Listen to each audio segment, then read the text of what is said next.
বরাদ্দ করেছিল। সেই সময় দাঁড়িয়ে সারা দেশের সমস্ত ছাত্র, যুব, শ্রমিক, কৃষক সমস্ত সংগঠন মিলে আন্দোলন করেছিল এবং বেকার যুবকদের কর্মসংস্থানের দাবিতে সেই থেকে আজ পর্যন্ত প্রতিটা বছর ডিওয়াইএফআই এর ডাকে বেকারি বিরোধী দিবসের যে আহ্বান, সেই আহ্বান নিয়ে আমরা কর্মসূচি গ্রহণ করি। বেকারি দিবস মানে কি? বেকারি দিবসের আহ্বান যে রাজ্যে যত বেকার আছে, দেশে যত বেকার আছে, সেই বেকার যুবকদের কর্মসংস্থানের দায়িত্ব সরকারকে গ্রহণ করতে হবে।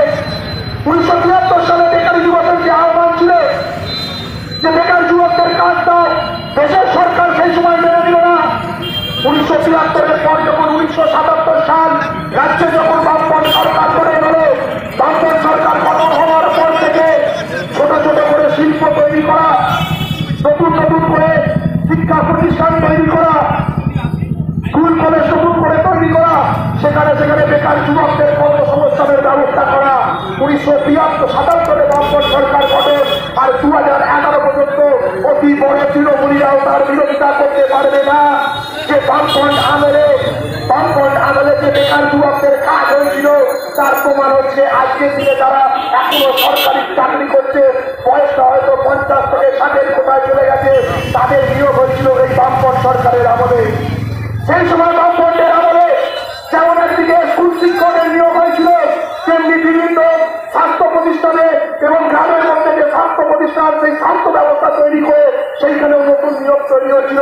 এছাড়াও বামপন্থ আমলের যে সর্বশ্রেষ্ঠ সাফল্য, গ্রামের মধ্যে যে পঞ্চায়েতি ব্যবস্থা তৈরি করা এবং এই পঞ্চায়েতি ব্যবস্থার মাধ্যমে অসংখ্য বেকার যুবককে সেখানে নিয়োগ করে সেই বেকার যুবকদের কর্মসংস্থানের ব্যবস্থা করেছিল রাজ্যের বামপন্থ সরকার। এবং শুধু তাই নয়, সেখানে বক্রেশ্বর তাপবিদ্যুৎ কেন্দ্র থেকে ঐতিহাসিক অঞ্চল তৈরি করা, দুর্গাপুরের রুটে শিল্পাঞ্চল তৈরি করা, এসব কিছু কিন্তু বামপন্থের আমলেই তৈরি হয়েছিল।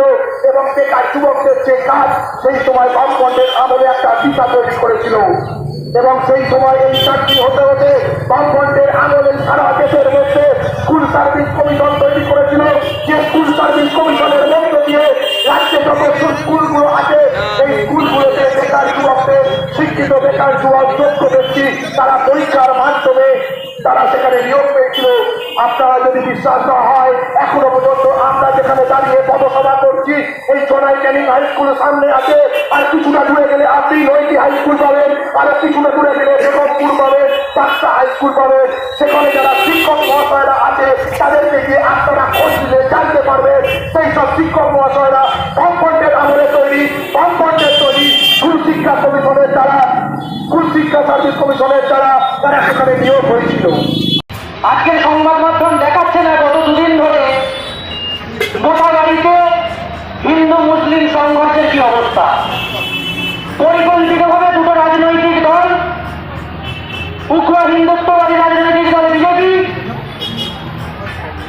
বিরোধী দলনেতা শুভেন্দু অধিকারী, তিনি বলছেন সময় এলে বিধানসভার ভিতর থেকে মুসলিম বিধায়কদের তুলে ছুড়ে ফেলে দেবে। অপরদিকে আরেকজন বলছেন আমার কাছে দল বড় নয়, যদি মুসলিমদের স্বার্থে আঘাত লাগে তাহলে একটা হিন্দুকেও বাঁচতে দেবেন না পশ্চিমবঙ্গের মধ্যে। আর তাদের এই পরিকল্পিত রাজনীতিকে মদত দিচ্ছেন দিল্লি থেকে আরএসএস প্রধান মোহন ভাগবত। তার প্রকৃষ্ট উদাহরণ আমরা দেখতে পাচ্ছি মোটাবাড়িতে। আর অপরদিকে দাঁড়িয়ে আজকে যে বামপন্থী দল সংগঠনগুলো আছে তাদের একটাই দাবি, সবার জন্য শিক্ষা চাই, সব বেকারের কাজ চাই। হিন্দু ভাই ভাই নয়, হিন্দু মুসলিম ভাই ভাই সব বেকারের কাজ চাই, জিনিসপত্রের দাম কমাতে হবে। এইগুলো আজকে আমাদের বামপন্থী দল সংগঠনগুলোর দাবি।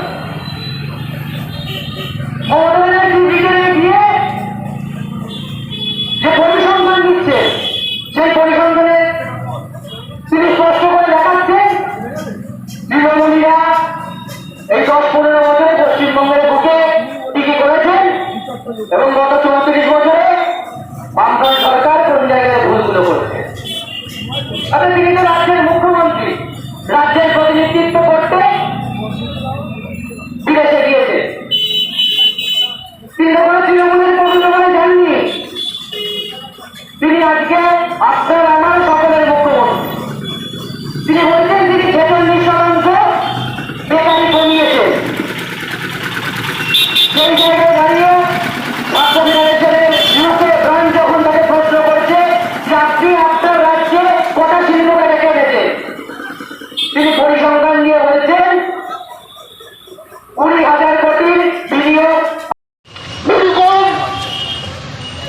আর মানুষকে একটা উৎসবের মধ্যে মাতিয়ে রেখে বেকার যুবকদের কাজ একটা জেনারেশন থেকে পুরো 11 থেকে 15 এই 25 সাল হয়ে গেল, 14টা বছর একটা জেনারেশন একটা যুগকে পুরো নষ্ট করে দিয়েছে এই সরকার। জিনিসের তামাকের সোয়া মাঝে মাঝে কোন ওই বিভিন্ন রকম টাস্ক ফোর্স যারা ছিল তারা বাজারে ঘুরে চমক দেখাচ্ছিল, চমক দিচ্ছিল। জিনিসের দাম আরো আরো তত্তর করে বাড়ছে মার্কেট, দালাল খরচে মার্কেট বেড়ে গেছে। মানুষের মাইনে যা ছিল সেই মাইনে 10 বছর আগে 11 বছর আগে যে টাকা ইনকাম করত তার থেকে কম মজুরিতে কাজ করতে হচ্ছে মানুষকে, তার থেকে বেশি সময় কাজ করতে হচ্ছে, মাইনে কি পাচ্ছে। জিনিসের দাম আজ একরকম কাল একরকম, না রাজ্যের সরকার না কেন্দ্রের সরকার কারোর নিয়ন্ত্রণ